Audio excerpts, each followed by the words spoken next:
Hi and welcome back to our second part. In our first part we looked at sit right and we talked about positions at the desk and how to minimise neck and shoulder symptoms.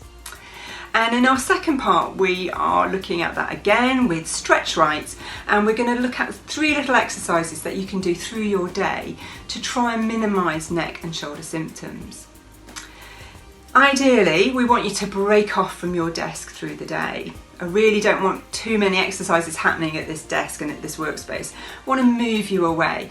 But we're going to do a few ones that scatter through your day that you might do every 20 minutes, half an hour, and then ones that you might do every time you take your lunch breaks and coffee breaks. So we're going to do 3 little exercises at the desk that you're just going to scatter through your day to try and keep your neck and shoulder muscles loose. So the first one of those that I want you to do is shoulder rolls, and that's where you're going to get your bottoms into the back of that chair, sit nice and tall and take your shoulders round in a shoulder roll like that. So going backwards together and then forwards together. And that will just loosen off the shoulder blades, allow the muscles that work across those shoulder blades to have a bit of length and stretch to them.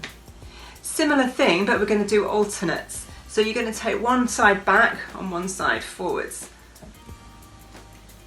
Yeah, and then round the other way as well. Looks a bit complicated, but you know what? It just kind of happens. You can do it. It is easier than it perhaps looks. Rolling those shoulders back, let your spine go with you as well, so you kind of loosen off that spine in the middle there.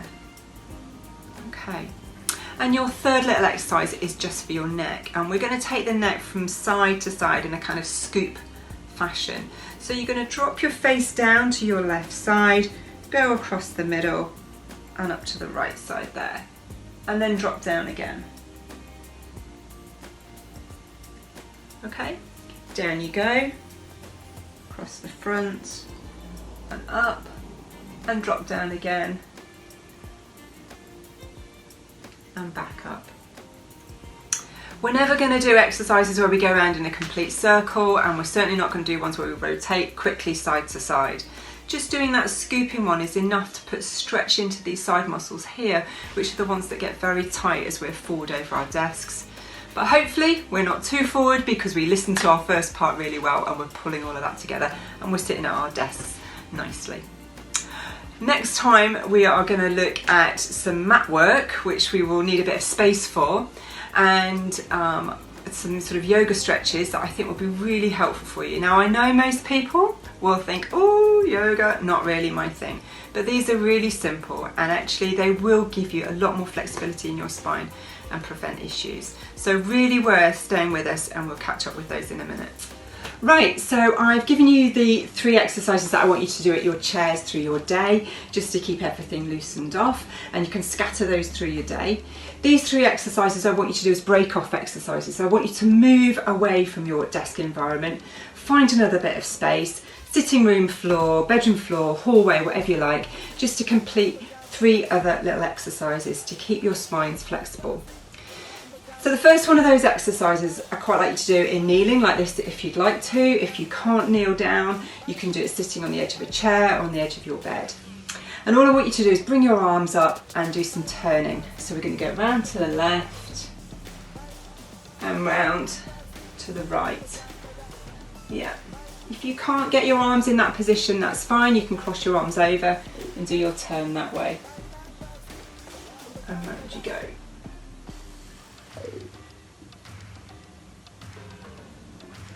Brilliant. The next one I quite like you to do is staying in this position if you can, and to do what we call child's pose in yoga. So that's keeping your bottom down onto your feet.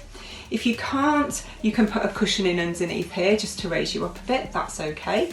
But ideally we have your bottom down on the floor, on your feet. And then we're going to put your hands on the floor and roll forwards. So you're going to take both hands forward together, keep stretching forward, down you go. And what we're doing is stretching out your spine, giving all those spinal muscles a really nice stretch forwards. So through we go again.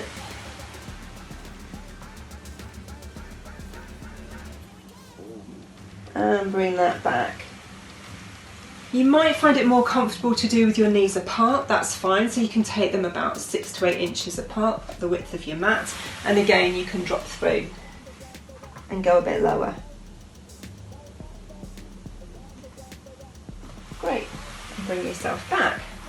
From that position there, we can all go into a downward dog. So all you're going to do is take your hands forward, come up onto your hands and your knees, turn your toes underneath, push through, and down you go.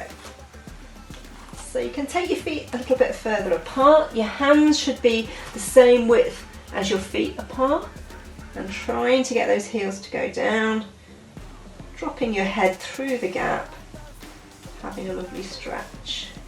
If you want, you can then pedal those feet out. Stretch again. Pedal again. And then drop down onto your knees. Unfold your feet and bring yourself back up again. And those are your 3 little break-off exercises that you can do.